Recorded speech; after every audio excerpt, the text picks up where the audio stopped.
Secret love story के अध्याय 3 में हम लोगों ने जाना कि ये वानवान एक बगीचे में खड़े खड़े सोच रही थी।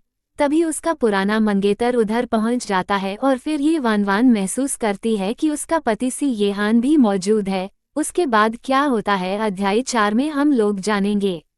अध्याय 4 का टाइटल है चपरासी के नीचे मरना। अपने पिछले जीवन में ये वानवान को लगा कि उसने खुद को खो दिया है और गू यू जेड को निराश कर दिया है। जब उसने उससे वे सभी गंदे शब्द कहे तो उसने भी प्रतिकार नहीं किया।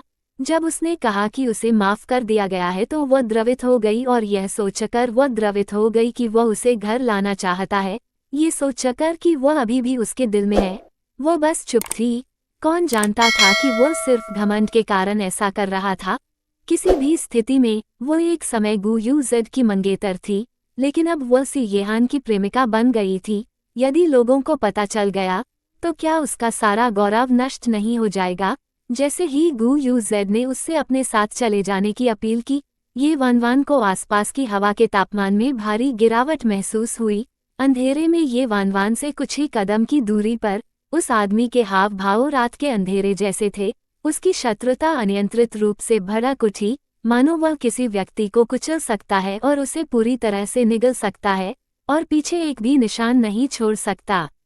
सी येहान के सहायक जू यी को बहुत पसीना आ रहा था और दोनों पैर कांप रहे थे। देर रात बॉस की औरत को किसी दूसरे आदमी के साथ भागते हुए देखना मेरा कैसा जीवन है। जब से यह महिला ये वानवान सामने आई थी, नौकरों के लिए दिन आसान नहीं था। एक बार जब बॉस क्रोधित हो गया तो उन सभी को कष्ट सहना पड़ा और इस महिला की खूबी सी येहान को उकसा रही थी। इस बार बॉस का गुस्सा निश्चित रूप से पूरे इंपीरियल सिटी को जलाकर राख कर देने के लिए पर्याप्त होगा। सू यी ने निराशा में अपनी आंखें बंद कर ली। वो बिना देखे भी जानता था कि क्या होने वाला है। ये देखकर कि ये वानवान हिल नहीं रही थी, गू यू जेड को पता चला अधीर। वो उसकी बाँह पकड़ने के लिए आगे बढ़ा, उसे खींचना चाहता था, लेकिन ये वानवान उसके स्पर्श से बचते हुए तुरंत एक कदम पीछे हट गया। वानवान, गू यू जे ने भौहें चढ़ा दी। ये वानवान ने ठंडे स्वर में उत्तर दिया, गू यू जेड, क्या मैंने कहा था कि मैं तुम्हारे साथ जाना चाहता हूँ। गू यू जेड ने उस पर दयनीय दृष्टि डाली। वानवान, सी येहान तुम्हारे साथ खिलवाड़ कर रहा है।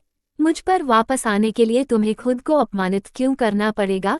जिस ये वानवान को वह जानता था वह उसके लिए बहुत बड़ी बात थी और वह हमेशा उसकी आज्ञा का पालन करता था। इस प्रकार गू यू जे ने सोचा कि वह सिर्फ उसका ध्यान आकर्षित करने की कोशिश कर रही थी।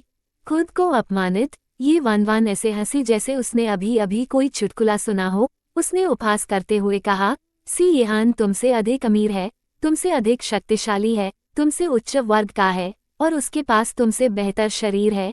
उसके साथ एक बार सोना जीवन भर तुम्हारे साथ रहने से बेहतर है।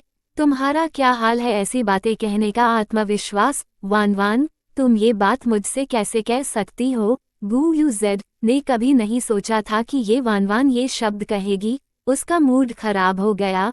उसी समय अंधेरे में जानवर की तरह गुस्से से भरा आदमी अचानक शांत हो गया। जू यी को आश्चर्य हुआ और उसने ये वानवान की दिशा में देखा। मिस ये आज इतना अजीब व्यवहार क्यों कर रही है।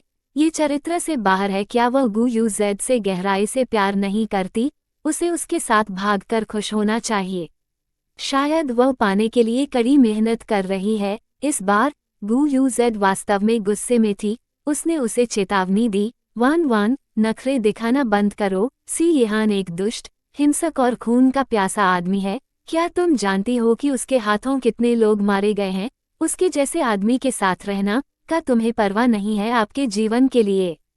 गू यू जेड की कठोर चेतावनी के जवाब में ये वानवान ने आलस्य से जम्हाई ली। उसने उसे तिरछी नज़र से देखा और धीरे से जवाब दिया, तो क्या हुआ। सी येहान जैसे एक पैनी फूल के नीचे मरते हुए तुम एक भूत के रूप में भी खुश रहोगे टिल्डा।